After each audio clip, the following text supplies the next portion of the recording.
Di tangan para penggemar fanatiknya, proses modifikasi mobil radio kontrol berpenggerak 4 roda ini tak kalah dengan membangun mobil sungguhan. Seperti yang dilakukan oleh Novianto, salah seorang penggemar mobil RC yang tinggal di kawasan Karawaci, Tangerang. Dengan menggunakan teknologi print 3 dimensi, pria berusia 52 tahun ini mencetak puluhan panel bagian pada mobil RC-nya sedetail dan semirip mungkin dengan mobil aslinya. Kita ngikutin mobil aslinya. Ya kalau saya lebih ngikutin aslinya, misalnya kayak ada wiper, kemudian ada handbrake, ya rem tangan, ada persnelengnya gitu ya. Dashboard ini juga bisa dilengkapi dengan misalnya nanti mau dibikin RPM meter, itu bisa kita buat gitu loh untuk ditambahin, maksudnya dibikin AC-an begitu, bisa nanti. Itu dengan print 3D juga atau gimana? Bisa dengan print 3D. Namun sebelum dicetak melalui printer 3 dimensi, Novianto harus terlebih dahulu memiliki gambar 3 dimensi dari mobil yang diinginkan. Untuk bisa mendapatkan gambar 3 dimensi, pria yang mulai bermain mobil RC sejak tahun 2008 ini harus membelinya dari sejumlah 3D artis di dalam dan luar negeri. Tapi terkadang gambar 3D yang sudah dibeli masih harus sedikit diedit dan dilengkapi oleh Novianto dan putranya Daniel. Gambar 3D itu sangat penting ya, apalagi dari kualitas gambarnya, dari detail gambarnya, karena itu akan menentukan nanti hasil printnya. Banyak juga gambar-gambar yang dibeli itu kadang masih belum sesuai detailnya, misalkan garis-garis pintunya itu nggak keluar. Kemudian ada lagi misalkan detail yang lain seperti dashboardnya nggak ada, interior nggak ada.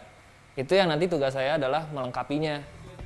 Selain menggunakan teknologi print 3 dimensi, modifikasi dan custom mobil RC ini sebenarnya juga bisa dilakukan dengan menggunakan resin atau cetakan metal. Meski menggunakan print 3 dimensi hasilnya bisa lebih presisi dan detail, cara ini ternyata masih memiliki kelemahan.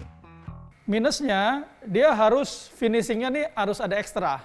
Nggak seperti cetakan, langsung mulus. Karena print ini kan print yang dengan FDM teknologi ini, dia berserat, jadi garis-garis. Nah kita harus punya cara, gimana caranya nih? Bikin sebelum dicat, mulus gitu. Nah itu biasanya dengan dempul, epoksi, amplas, ya semacam begitu.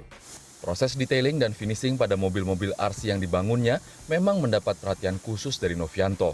Tak hanya bodi, Novianto juga membuat, memodifikasi, dan merakit sendiri mobil RC-nya mulai dari rangka hingga kaki-kaki. Hanya bagian kelistrikan dan gear yang ia beli jadi. Bahkan ia juga membuat sendiri velg mobil RC yang bentuknya identik dengan velg mobil sungguhan. Untuk merakit satu mobil RC yang cukup detail, harganya bisa mencapai angka 15 juta rupiah. Yang pasti semakin detail dan semakin bagus kualitas bahan yang digunakan, semakin mahal pula biaya yang harus dikeluarkan. Jadi lebih banyak ke replikasi. Dia punya mobilnya, misalnya katakan dia punya Jimny, warnanya seperti ini, bentuknya seperti ini. Kemudian kita bikin. Kita berusaha untuk semirip mungkin dengan mobil aslinya. Dan kalau mau detail, paling bagus 3 itu digabungin. Metal, print 3D, sama resin. Di kalangan penggemar mobil RC, hasil modifikasi dan custom mobil RC dari Novianto memang sudah cukup diakui. Pelanggannya pun datang tak hanya dari dalam negeri, namun juga dari Amerika Serikat, Selandia Baru, Italia, dan sebagian besar kawasan Asia. Erlangga Wisnuaji, Softan Herdiagama, Tangerang.